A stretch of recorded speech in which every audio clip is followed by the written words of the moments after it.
Quisiera referirme brevemente al discurso que hace unos minutos ha dado el presidente de la República como un informe de su tercer año de labores.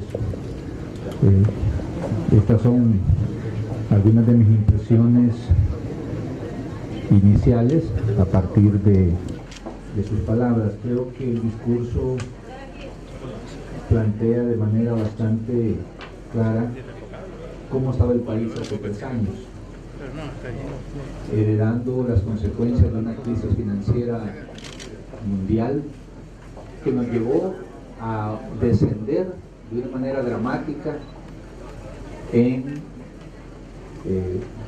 nuestra producción interna, una caída de 3.5 puntos del PIB, un agravamiento de la pobreza, de la desigualdad, y en ese marco es que asume el gobierno del cambio, y es en ese marco que debemos de entender los esfuerzos que a lo largo de 3 años se han hecho para sacar adelante el país.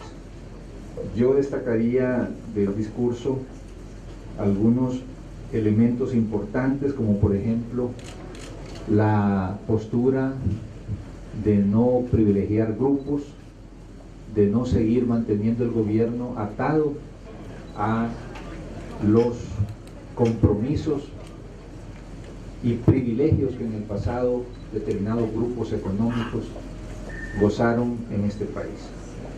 También destacaría el esfuerzo que se ha hecho por enfocar el trabajo del gobierno hacia los sectores que tradicionalmente estuvieron marginados y olvidados y que fueron desatendidos por décadas, por no decir siglos. El discurso creo que da un panorama bastante preciso y muy detallado y actual de los esfuerzos que se han hecho en materia social y sobre los cuales podemos entrar en detalle. También destaco del discurso la referencia al momento que vive el país desde hace algún tiempo, cuando hay una apuesta al respeto y a la independencia de poderes. Creo que eso es algo importante en nuestra democracia, que debemos de seguir cultivando, debemos de seguir profundizando y sobre todo observando. La independencia de los poderes, la no injerencia en los asuntos de cada uno de los órganos de gobierno es una condición esencial para mantener el Estado de Derecho y con ello la democracia. En los momentos particulares en que vive el país, eso me parece de una particular relevancia. También destacaría yo la mención que hace el presidente Mauricio Funes sobre la cooperación que hemos tenido entre nuestro órgano legislativo y el órgano ejecutivo. De no ser así, muchos de estos proyectos que ahora se han presentado no solo como exitosos, sino también con una perspectiva de seguir profundizándose, no hubieran sido posibles. Yo destaco y celebro de que este espíritu de cooperación que lo establece nuestra Constitución se esté privilegiando, se esté poniendo sobre la mesa en el marco de un respeto y de una independencia. Pudiera señalar como último elemento dentro de este esfuerzo mutuo la reciente reunión que tuvimos el pasado martes para abordar la situación de la seguridad pública, los esfuerzos que se han hecho desde el Ejecutivo, el papel de la Iglesia Católica y particularmente de Monseñor Fabio Colindres para lograr esa tregua entre dos pandillas rivales que ya arroja resultados. Por último, creo que destacaría el llamado que hace el presidente de la República y que lo expresa con una frase que todos los salvadoreños y salvadoreñas entenderemos: jugar limpio, jugarle limpio al país, despojarse de esos intereses mezquinos y trabajar limpio por el país.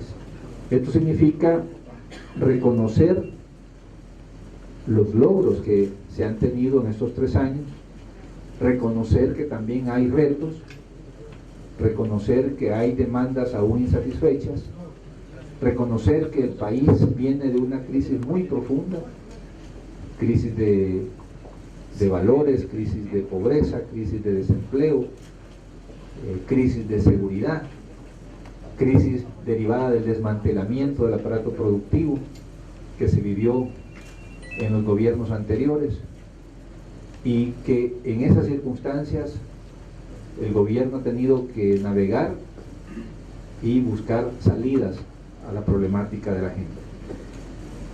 De forma tal que me parece que el discurso, al tiempo que hace un balance de los resultados de la gestión de 3 años, nos presenta también ante nuevos retos que tiene nuestro país.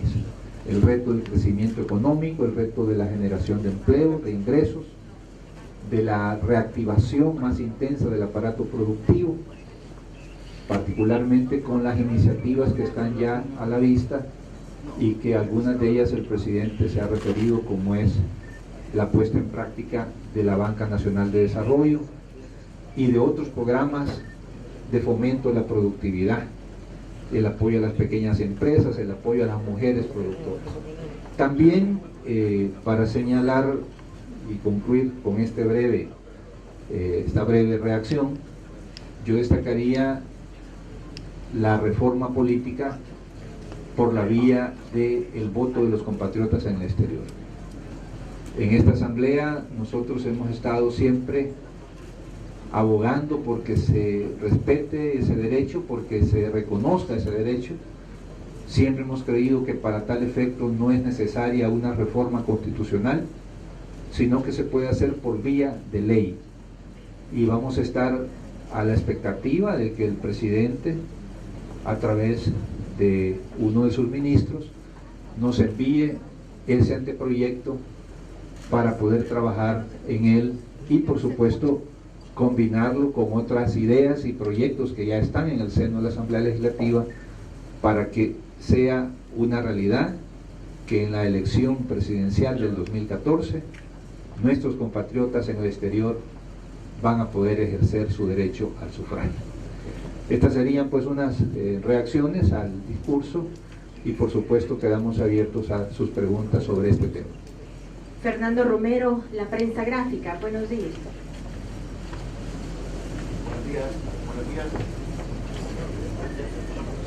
Buenos días, presidente. Quería preguntarle qué lectura puede hacer usted acerca de la ausencia del presidente de la Corte Suprema de Justicia en esta rendición de informe del presidente Funes. Al parecer se extrañó la presencia del presidente del órgano judicial. ¿Qué mensaje percibe usted de esa ausencia? Y también quería preguntarle si nos puede detallar un poco. Hoy nos dimos cuenta de un recurso de revocatoria que envía la Asamblea Legislativa, un nuevo recurso de revocatoria. Si nos podría detallar de qué se trata este recurso. Y en cuanto al mensaje presidencial, se habla de una crisis financiera internacional. Creo que usted comparte también la misma visión que el presidente Funes en ese sentido. Le pregunto, presidente, ¿sería momento oportuno de revisar algunos gastos que hace el Estado salvadoreño? Por ejemplo, ¿no sería oportuno una revisión, por ejemplo, de las tablas de viáticos que se otorga a funcionarios públicos para sus misiones al exterior, entre otras cosas? Bueno, sobre la no presencia del presidente de la Corte Suprema de Justicia, yo no quisiera hacer ninguna especulación. Yo nada más destacaría que estos son actos de Estado y los presidentes de los órganos de gobierno tenemos responsabilidades que debemos cumplir. Esto no es un club de amigos. Estos son actos muy formales y serios del Estado salvadoreño. Y como tal, los 3 presidentes de los órganos de gobierno debemos de cumplir con estas responsabilidades. Ignoro yo las razones que pudieran motivar al presidente del órgano judicial a ausentarse de esta sesión solemne. Ignoro también por qué no delegó en alguno de los restantes magistrados la representación, como suele hacerse cuando hay algún impedimento de fuerza mayor. Respecto a la situación de el diferendo sobre la Corte Suprema y las acciones ilegales que ha cometido la Sala de lo Constitucional, pues el proceso sigue. Nosotros estamos haciendo uso de los recursos que nos da la ley. El último recurso que planteamos es de la nulidad absoluta de todo ese proceso, porque se han violado no menos de 5 leyes de la República. Citaría la Ley de Procedimientos Constitucionales, la Ley Orgánica Judicial, el Código Civil, el Reglamento Interior de la Asamblea Legislativa y varios artículos de la Constitución de la República. Se está violentando el principio de imparcialidad de los jueces.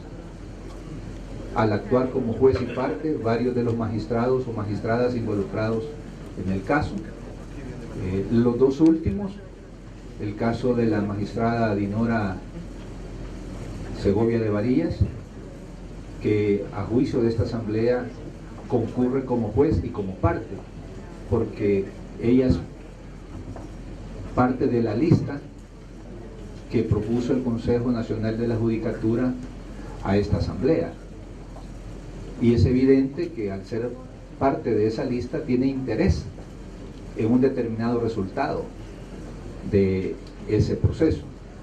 También es evidente que la magistrada Celina Escolán Suay tiene interés, y nos parece sumamente curioso que los magistrados de la Sala Constitucional aceptan la argumentación del magistrado Néstor Castaneda de excusarse, basado en que él participó en un proceso de elección de fiscal, y no aceptan el pedido de recusación que hace esta asamblea de la señora Escolán Suay por las mismas razones. Así que aquí estamos ante una situación paradójica, porque lo que vale para una cosa no vale para la otra, aunque sean idénticas. Todo esto lo que marca es una continuación de un proceso arbitrario, un proceso absolutamente antojadizo, sujeto ya no a la ley, sino a los caprichos de algunos magistrados. Sobre el otro tema, yo pienso que todo órgano de Estado debe hacer los esfuerzos de racionalizar y ser eficiente en los gastos en cualquiera de las áreas. No hay ninguna discusión sobre eso. Tenemos también a Juan Carlos Torres. Buenas tardes. Buenas tardes, presidente. Ahora el presidente ha impulsado varios proyectos, el presidente de la República ha impulsado varios proyectos en el tema económico que deben ser conocidos por la Asamblea Legislativa, ya usted mencionó algunos de ellos. Ahora se pinta un nuevo panorama, una nueva conformación de partidos políticos dentro de esta Asamblea. Usted como miembro del FMLN abogarán, digamos, porque esos proyectos puedan lograr un consenso, puedan lograr una verdadera aprobación, considerando este nuevo panorama legislativo, o cómo se comportarán ustedes ante esos proyectos. Pues nuestro papel como partido político, que es parte fundamental del gobierno de la República, lo vemos en función de promover acercamientos, consensos y viabilizar todos aquellos proyectos que a nuestro juicio tengan un efecto positivo para el país, para los sectores sociales marginados, para la reactivación económica, para fortalecer la competitividad del país en base ya no a salarios bajos, como lo decía el presidente Funes, sino a un fomento a la productividad, a un fomento a el uso de ciencia, tecnología en la producción. En todos esos aspectos donde tenemos coincidencias, sin duda que nuestro papel seguirá siendo el de propiciar diálogos, entendimientos, acuerdos que hagan posible que esos planteamientos que se han expresado en este discurso pues sean materializados por vía de leyes, por vía de normas. Así que en ese sentido vamos a trabajar el FMLN mantiene una postura de respaldar la gestión del gobierno de la República. Nos sentimos comprometidos con los objetivos que se han trazado en este discurso y vamos a hacer todo lo que esté a nuestro alcance para ser consecuentes con esos objetivos. Ricardo González, Hechos Canal 12. Presidente, una pregunta. Donato Baquerano de Arena dice que este fue un discurso más en el cual no se ahondó en los verdaderos problemas, solo se dieron cifras, no les dejó nada, dice él, y que también hubo una contradicción en el lado de la seguridad, que ellos mencionaba el presidente, ciertos planes que están haciendo, pero la ANSP no tiene el dinero suficiente ni el apoyo necesario para también realizar estrategias que ayuden a reducir la violencia. ¿Cómo ve usted estas declaraciones del señor Donato Baquerano? Bueno, yo los veo como reacciones hasta cierto punto de impotencia y un tanto de sentido de culpa, porque las evidencias son aplastantes. El haber casi quintuplicado el gasto en programas sociales para atender a sectores vulnerables es algo que golpea, por supuesto, a la oposición arenera. Pasar de 35 millones en el último año de Arena a casi 200 millones es un dato impactante. El haber incrementado de una manera significativa la compra de medicamentos en el sistema público de salud, el haber eliminado las mal llamadas cuotas voluntarias, el haber casi duplicado el número de unidades de salud en el país, el haber contratado cerca de 3.000 nuevos profesionales para la atención de salud de la población más vulnerable, golpea al partido Arena.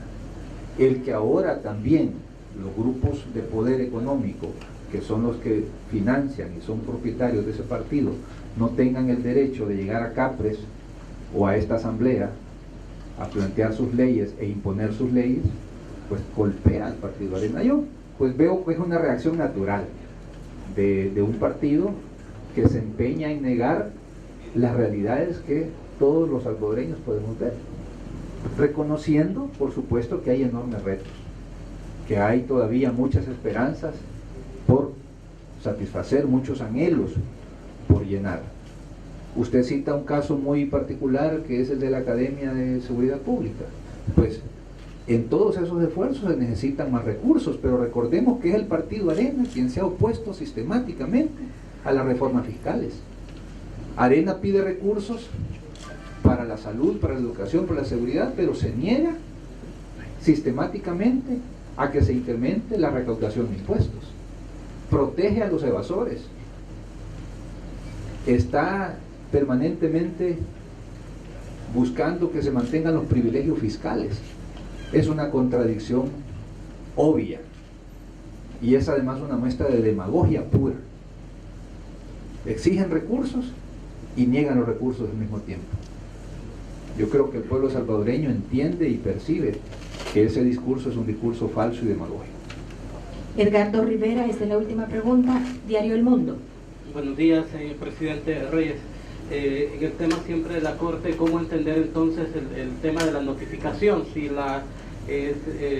cuando se mandaron a notificar a la Asamblea decían que eran 10 días hábiles, e incluso durante ese tiempo ustedes pidieron la recusación de dos de los magistrados, entonces ellos interpretaron de que ustedes al presentar un recurso pues se estaban dando ya por notificados. ¿Cómo entender eso entonces? Le quiero aclarar, la Asamblea se da por notificada tal como lo establece la ley. Le quiero decir que 84 diputados y una oficina de recepción de correspondencia y estas instalaciones no somos la Asamblea. La Asamblea somos cuando los 84 diputados nos reunimos y sesionamos. Entonces somos Asamblea Legislativa. Y por eso, por ser un cuerpo colegiado, esta no es una persona natural, la Asamblea, no es una sociedad anónima que tiene un apoderado. La Asamblea es Asamblea cuando está constituida como tal. Así como la Corte Suprema es Corte Suprema cuando está constituida como tal. En otros tiempos son 15 magistrados. La sala constitucional es sala cuando está constituida como sala y tiene quórum para sesionar. Todos estos aspectos que no son de forma, son de mucho fondo, son los que los señores magistrados de la sala que firman estas notificaciones quieren ignorar, violando la ley. Y esto es muy grave. Esto es de una enorme gravedad para la seguridad jurídica del país. Es una manifiesta negativa a reconocer las facultades de la Asamblea Legislativa, su rol como órgano de gobierno. Y esas acciones, lamentablemente, llevan a una situación de vulneración de nuestra Constitución, de lesión de los principios básicos en los que se asienta una democracia: la independencia de poderes, el respeto a la independencia de esos poderes, y al mismo tiempo sugieren la intención de que se quiere construir un suprapoder que está por encima de la Constitución, está por encima de las leyes. Hemos visto un proceso arbitrario donde las leyes que no les conviene aplicar las ignoran y las leyes que no existen se las inventan, actuando como órgano legislativo. Es muy preocupante lo que está sucediendo, pero quiero insistir en una cosa: la Asamblea Legislativa está haciendo uso de los recursos que le da la ley, que le da la Constitución, el Estado de Derecho, y en ese camino vamos a continuar hasta lograr que prevalezca el respeto a las facultades de este órgano, que es el órgano representativo de los ciudadanos. Por eso es el primer órgano de Estado, porque aquí están representados los ciudadanos de la República de El Salvador, de todos los pensamientos, de todas las corrientes, de todos los sectores sociales. El querer imponer el capricho revestido de juicio constitucional nos parece que es un atentado severo a la estabilidad política del país y a la democracia que tanto nos ha costado construir.